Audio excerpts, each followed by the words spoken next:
আলোচনা নিয়ে আসছেন রাজশাহী কলেজের দিনী সোসাইটির পক্ষ হতে আশিক মারুফ ভাই। আলহামদুলিল্লাহ, আউযু বিল্লাহি মিনাশ শাইতানির রাজিম, বিসমিল্লাহির রহমানির রহিম। আমার নাম হচ্ছে মোহাম্মদ আব্দুল্লাহ মারুফ।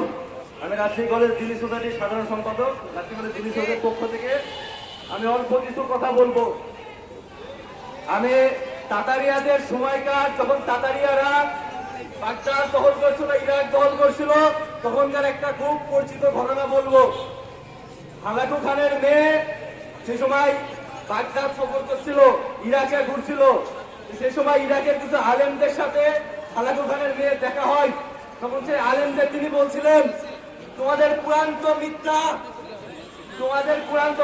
তোমাদের পুরাণে লেখা আছে তোমরা না বিজয়ী হবা, তোমরা না নেতৃত্বে থাকবা, ওই আমরা তো তোমাদের শাসন করছি। সেই আলেম একটা অসাধারণ উত্তর দিয়েছিল। সেই আলেম বলছিল, রাখাল যখন ভেড়ার পাল নিয়ে যায় সাথে একটা কুকুর রাখে। কিসের জন্য?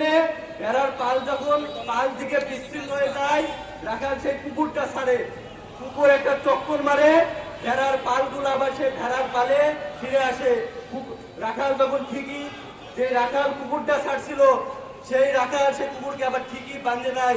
তোমরা সেই কুকুর, আমরা আমাদের দিন থেকে ফিরে গেছি বলে আল্লাহ তোমাদের কুকুর স্বরূপ পাঠাইছে। আমরা যখন আবার তীরে ফিরে আসবো, সেই আল্লাহ তোমাদের ছাড়ছে, সেই আল্লাহ তোমাদের আবার বাঁধে ফেলবে ইনশাআল্লাহ।